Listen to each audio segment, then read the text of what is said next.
Hello students, स्वागत है आपके जानवी आई टी के यूट्यूब चैनल में। आज के हमारे इस वीडियो का टॉपिक है फ्रिक्शन यानी घर्षण। आज हम इस वीडियो में पढ़ने वाले हैं घर्षण, घर्षण के प्रकार, अभिलंब प्रतिक्रिया तथा घर्षण गुणांक। तो चलिए वीडियो शुरू करते हैं। सबसे पहले हम बात करें घर्षण की। तो घर्षण की हम बात करें तो घर्षण एक प्रकार का बल है जो दो ठोस तलों अथवा वस्तुओं के मध्य उत्पन्न होता है। ठीक है, ये वस्तुएं चाहे ठोस तल यदि स्थिर अवस्था में हो तो भी आपका घर्षण उत्पन्न होगा, गतिशील अवस्था में हो तो भी आपका घर्षण उत्पन्न होगा। ठीक है, और घर्षण जो है, घर्षण हमेशा बल की विपरीत दिशा में कार्य करेगा। मतलब जिस तरफ आप वस्तु को खींचने का प्रयास कर रहे हैं, ठीक है, उसकी विपरीत दिशा में घर्षण जो है कार्य करता है। इसके उदाहरण की हम बात करें तो आम जीवन में हम उदाहरण इसके देखते ही हैं। जैसे हम देखते हैं हम लोग कि जो सड़कों पर वाहन जो चलते हैं,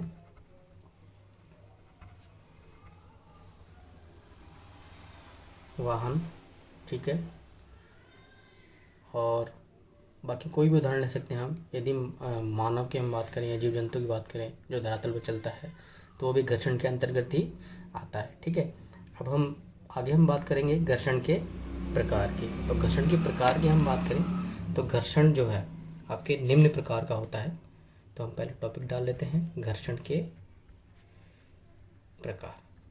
ठीक, अब इसमें पहला जो प्रकार आता है आपके, इसमें पहला जो प्रकार आता है वो है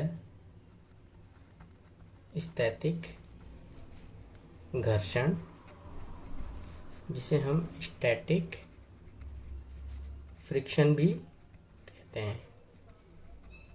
ठीक है, अब स्टैटिक घर्षण यानी स्टैटिक फ्रिक्शन से क्या मतलब है?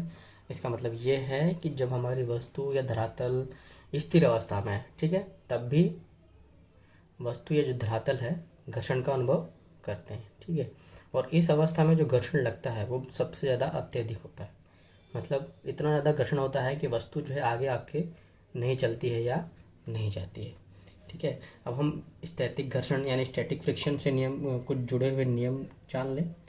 तो इसमें नियम जब हम जानते हैं तो इसमें हमें ये पता लगता है कि जो घर्षण की जो दिशा है सदैव विपरीत रहती है। एक पहले नंबर की बात करें हम तो घर्षण की दिशा सदैव बल के विपरीत रहती है। ठीक है, अब हम इसमें दूसरे नियम की हम बात करें। इसका दूसरा नियम क्या कहता है? इसका दूसरा नियम ये कहता है कि यह मतलब स्टैटिक फ्रिक्शन यानी स्थैतिक घर्षण जो है आपका स्वयं समंजक बल होता है। स्वयं समंजक, सेल्फ एडजस्टिंग फोर्स होता है ये। ठीक है, मतलब कि जैसे जैसे आप बल बढ़ाएंगे, वस्तु खींचने का प्रयास करेंगे, वैसे वैसे ये जो आपका स्टैटिक घर्षण है या स्थैतिक घर्षण जो है उसका मान अपने आप बढ़ने लगेगा। ठीक है, तीसरे नियम की हम बात करें तो इसमें ये कहता है इसका परिमाण, मतलब इसकी जो मात्रा है वो बाह्य आरोपित बल के एकदम बराबर होती है। मतलब कि इसको हम कह सकते हैं कि स्थैतिक घर्षण बराबर होगा आपके बाह्य आरोपित बल की। ठीक है, तो ये सब चीज़ें जुड़ी हुई थी आपके किससे? स्टैटिक फ्रिक्शन यानी स्थैतिक घर्षण से। तो ये सब चीज़ें हमने जानी इसमें। अब इसके उदाहरण हम जान सकते हैं, कुछ भी हो सकता है इसका उदाहरण, जैसे टेबल पर रखा हुआ पेन।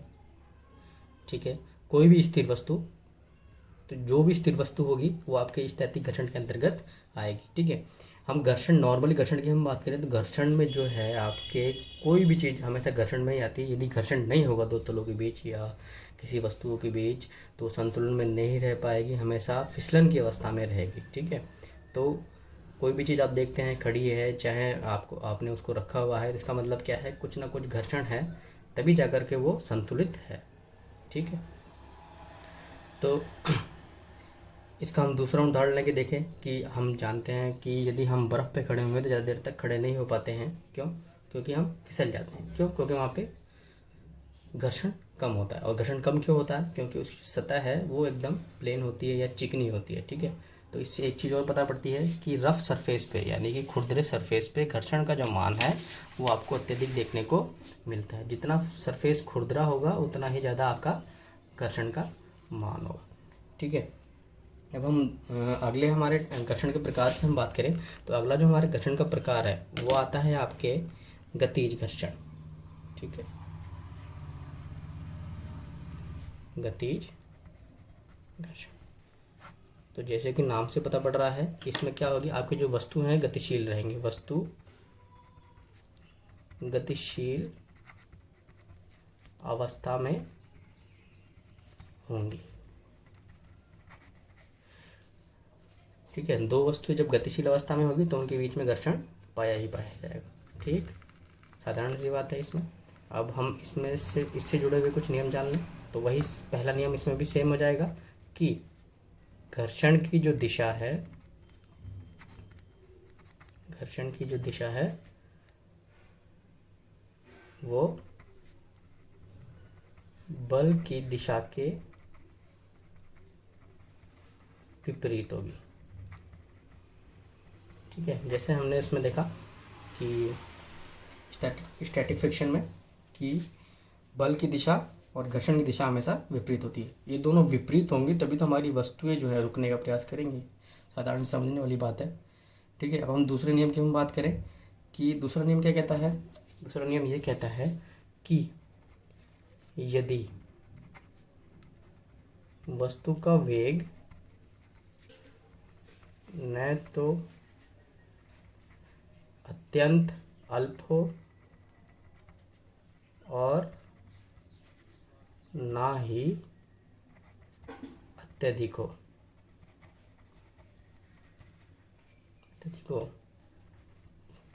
तब घर्षण बल का मान वेग पर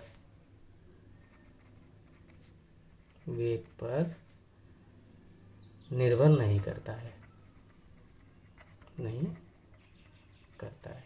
ठीक है, अब हम इसमें क्या बात कर रहे हैं, हम इसमें इकोनॉमी स्पीड की हम बात कर रहे हैं कि यदि कोई भी वस्तु है उसका वेग ना तो बहुत ही कम हो और ना ही बहुत ही अत्यधिक हो। इकोनॉमी में यदि वो चल रही है तो उसका जो घर्षण बल है, ठीक है, वो वेग पर निर्भर नहीं करेगा। और इसके विपरीत यदि हम देखें कि यदि हम हमारा स्पीड जो है कभी कम हो रहा है कभी ज़्यादा हो रहा है तो इसमें क्या है, घर्षण बल का मान बार बार कम और ज़्यादा होता रहेगा और इसकी वजह से क्या है, जो घर्षण है वो आपके इस पर निर्भर करेगा। ठीक है, अब इसमें एक चीज़ और आती है आपके इस गतिज घर्षण में, क्योंकि गतिज जो घर्षण है आपका इसका मान स्थैतिक घर्षण से कम होता है। स्थैतिक घर्षण से कम होता है। ठीक है, स्थैतिक घर्षण का मान ज़्यादा होता है तभी तो आपकी वस्तु रुकी हुई होती है। ठीक है, और गतिज घर्षण में क्या होता है, एक बार थोड़ा सा गति आपको वस्तु को मिल जाती है तो आपकी वस्तु एक बार गति करने लग जाती है एक दिशा में। ठीक है, घर्षण चूँकि तब भी उसको रोकने का प्रयास करता ही है लेकिन उस समय घर्षण का मान कम हो गया होता है। ठीक है, तो ये चीज़ें थी हमारी गतिज घर्षण। चलिए हम अगले टॉपिक की ओर बढ़ते हैं। हमारा अगला टॉपिक है जो घर्षण का एक प्रकार है, यह है आपका सीमांत घर्षण।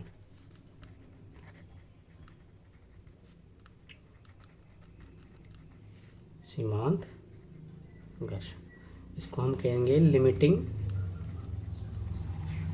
फ्रिक्शन।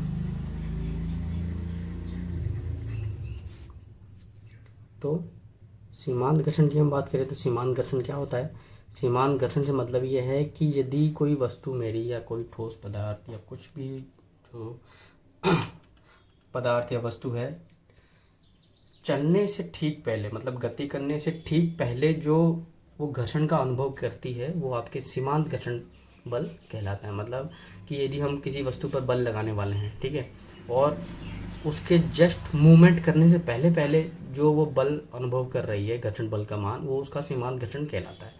ठीक है, अब जैसे हम बात करें कि हमने मोटरसाइकिल या बाइक चालू करके रखी हुई है, अभी हम चल नहीं रहे हैं। ठीक है, तो हम चल नहीं रहे हैं तो रोड पर जब हम खड़े हुए हैं, ठीक है, तो स्टार्ट मतलब आगे बढ़ाने से पहले, एक्सेलरेट करने से पहले जो घर्षण बल का मान वो अनुभव कर रही है वो उसका सीमांत घर्षण है, मतलब लिमिटिंग है। अब उस लिमिट के बाद यदि हम और आरोपित बल का मान हम बढ़ाएंगे तो हमारी वस्तु गतिशील हो जाएगी। ठीक है, तो सीमांत घर्षण को हम दर्शाते हैं एफ से, कैपिटल एफ से। सीमांत घर्षण को हम दर्शाते हैं कैपिटल एफ से। ठीक है, और बाहरी बल की हम बात करें तो बाह्य बल को हम दर्शाते हैं कैपिटल पी से। तो इसमें हमें एक चीज़ पता लगती है, क्या चीज़ पता लगती है कि सीमांत घर्षण के अंतर्गत कोई वस्तु यदि होगी तो उसके अंदर क्या होगा, एफ बराबर पी होगा कि नहीं होगा? बिल्कुल होगा। क्यों?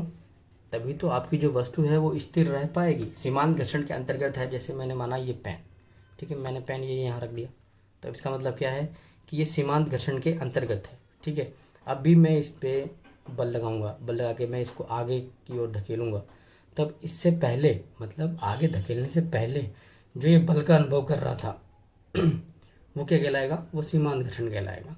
ठीक है, तो सीमांत घर्षण के अंतर्गत यदि ये पेन है इस अवस्था में रखा हुआ तो इसका मतलब क्या है, जो बाहरी बल लग रहा है और सीमांत घर्षण का मान है वो दोनों बराबर है, तभी तो ये स्थिर अवस्था में है, एक जगह है। ठीक है, तो ये थी हमारे सीमांत घर्षण की बात। अब हम आगे बात करेंगे इसके सीमांत घर्षण से जुड़े हुए नियम की। तो इसके पहले नियम की हम बात करें तो पहला नियम इसका भी वही सेम हो जाएगा। क्या है इसका पहला नियम कि सीमांत घर्षण बल की विपरीत दिशा में कार्य करेगा, विपरीत दिशा में कार्य करेगा। दूसरा नियम देखें तो दूसरा नियम क्या कहता है इसका, दूसरा नियम ये कहता है कि सीमांत घर्षण जो है आपका वो समानुपाती होता है अभिलंब प्रतिक्रिया के। ठीक है, अब अभिलंब प्रतिक्रिया क्या होता है, तो अभिलंब प्रतिक्रिया का टॉपिक हमने लिया हुआ है, हम आगे इसमें बात करेंगे। एक बार ऐसे ही ध्यान कर लें हम कि सीमांत घर्षण का जो मान है वो अभिलंब प्रतिक्रिया के समानुपाती होता है। अब इसका तीसरा नियम क्या कहता है, तीसरा नियम ये कहता है कि सीमांत घर्षण का जो मान है, ठीक है, सीमांत घर्षण का मान सीमांत घर्षण का जो मान है सतह की प्रकृति व स्थिति पर निर्भर नहीं करता है, निर्भर करता है, सॉरी। ठीक है, सीमांत घर्षण का जो मान है सतह की प्रकृति व स्थिति पर निर्भर करेगा, उसके क्षेत्रफल पर निर्भर नहीं करेगा। का मान सतह की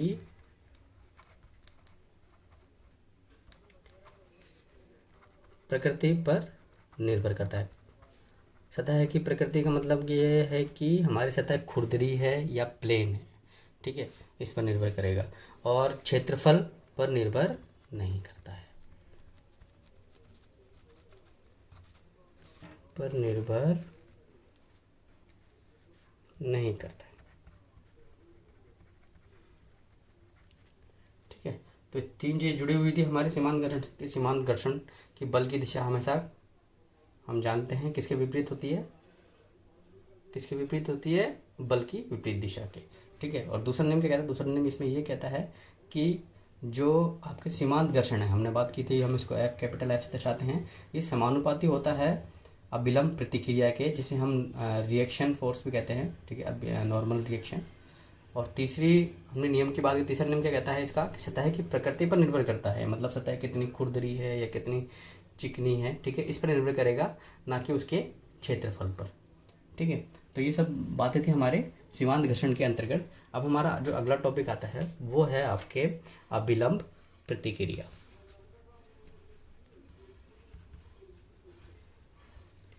अभिलंब प्रतिक्रिया। ठीक है, अब अभिलंब प्रतिक्रिया क्या होता है, अब इसे हम एक चित्र की सहायता से समझ लेते हैं। जैसे हम बात करें कि हमारे पास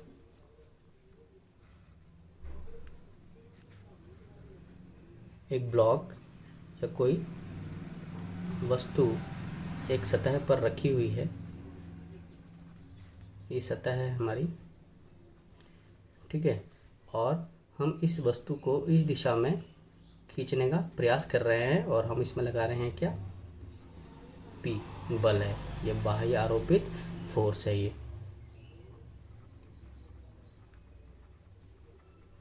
ठीक है, तो हम साधारण सी बात है, हम जानते हैं कि जो बल है, ठीक है, सीमांत जो घर्षण है वो आपके विपरीत दिशा में कार्य करेगा, यानी ये दिशा में कार्य करेगा। ठीक है, इसे हम कहेंगे घर्षण बल। ठीक है, अब हम जानते हैं कि सतह पर हमने ये वस्तु रखी हुई है, तो इस सतह, इस वस्तु का कुछ ना कुछ भार भी होगा, तो ये जो भार है धरातल पे नीचे की ओर कार्य करेगा। तो ये हो गया W, और W बराबर क्या होता है, mg। ठीक, अब हम बात करें कि ये जो W है, मतलब ये जो वस्तु है ये धरातल पर जितना वजन लगा रही है, मतलब जितना बल ये वस्तु ये लगा रही है, धरातल भी उतना ही भार या बल कहें हम, उतना ही बल जो है इसकी विपरीत दिशा में लगा रही है, वो कुछ इस प्रकार से। ठीक है, तो अब जो इस भार के या इस बल के विपरीत दिशा में जो बल कार्य कर रहा है वही कहलाता है आपके R, यानी कि अभिलंब प्रतिक्रिया, यानी नॉर्मल रिएक्शन। तो इसी की हमने बात की थी कि अभिलंब प्रतिक्रिया होता क्या है। तो हम जानते हैं कोई भी वस्तु, चाहे धरातल, यदि धरातल पे मनुष्य खड़ा है, ठीक है, तो क्या कर रहा है, उसका भार धरती पे पड़ रहा है, इसका मतलब क्या है, जो भार है, मतलब जो बल है वो नीचे की ओर लगा रहा है, और उतना ही बल वो धरातल जो है, धरती जो है, उसको ऊपर की ओर लगा रही है, तभी वो संतुलन की अवस्था में है, नहीं तो बाउंस करता रहता। ठीक है, तो ये जो आर है आपके, ये नॉर्मल रिएक्शन, यही कहलाता है आपके अभिलंब प्रतिक्रिया। ठीक है, अब हम हमारे अगले टॉपिक की ओर बात करें, तो अगला हमारा जो टॉपिक है वो है आपके घर्षण गुणांक। घर्षण गुणांक, तो आइए समझते हैं घर्षण गुणांक से मतलब क्या है। तो घर्षण गुणांक का मतलब क्या है कि हम घर्षण के लिए कोई गुणांक निकालने वाले हैं, जिससे हमें पता लगेगा कि घर्षण का मान जो है वहाँ पे कितना अधिक है और कितना कम है। उस सतह के लिए घर्षण का जो मान है वो कितना अधिक है और कितना कम है। ठीक है, तो पहली चीज़ यदि हम बात करें संतुलन की अवस्था में, तो हम जानते हैं क्या कि F बराबर आपके P होता है सीमांत घर्षण के प्रथम नियम से। ठीक है, सीमांत घर्षण के प्रथम नियम से। ठीक है, सीमांत घर्षण का द्वितीय नियम क्या कहता है, सीमांत घर्षण का द्वितीय नियम हमने देखा, ये कहता है कि F समानुपाती होता है किसके, R के। ठीक है, अब R क्या है आपके, R आपके अभिलंब प्रतिक्रिया है, जो हमने अभी देखा कि ये होता क्या है, प्रतिक्रिया। ठीक है, अभी जो समानुपाती का चिन्ह है, इस समानुपाती के चिन्ह को हटाने के लिए मैं एक स्थिरांक ले लेता हूँ, F बराबर R और स्थिरांक या कांस्टेंट ले लेता हूँ। ठीक है, अब ये जो स्थिरांक मैंने लिया है, ये जो कांस्टेंट मैंने लिया है, इसको मैं दर्शाऊंगा किससे, म्यू से। तो F बराबर म्यू R। ठीक है, ये क्या है आपके, ये स्थिरांक है। ठीक, और यही स्थिरांक जो है, ये जो म्यू जो है, यही कहलाएगा आपके घर्षण गुणांक।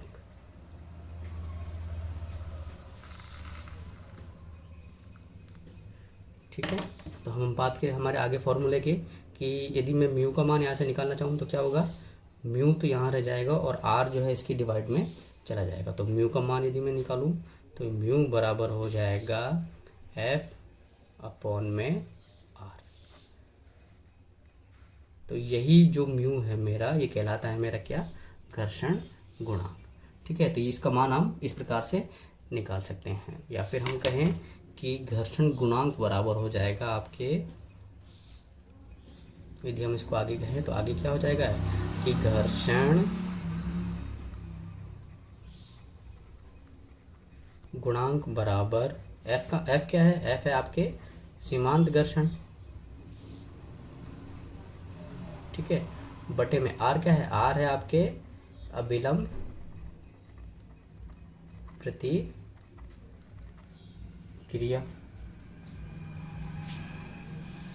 ठीक है,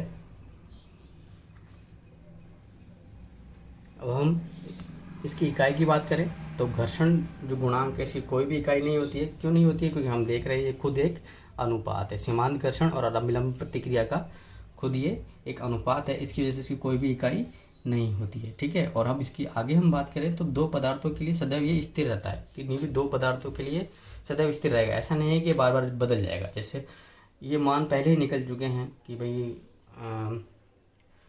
हम बात करें कि किसी भी लोह पदार्थ के लिए या किसी प्लास्टिक वस्तु के लिए, ठीक है, तो इनके मान, या रबड़ की वस्तु के लिए, ये मान पहले ही फिक्स हो चुके हैं, निकाले जा चुके हैं। जैसे कि घर्षण गुणांक के जो मान हैं, जैसे हम ऑयल की हम बात करें, जो लुब्रिकेंट के रूप में हम काम में लेते हैं, तेल वगैरह, इनकी हम बात करें तो इनके मान हमने पहले निकाले हुए हैं। ठीक है, जो फिक्स रहते हैं।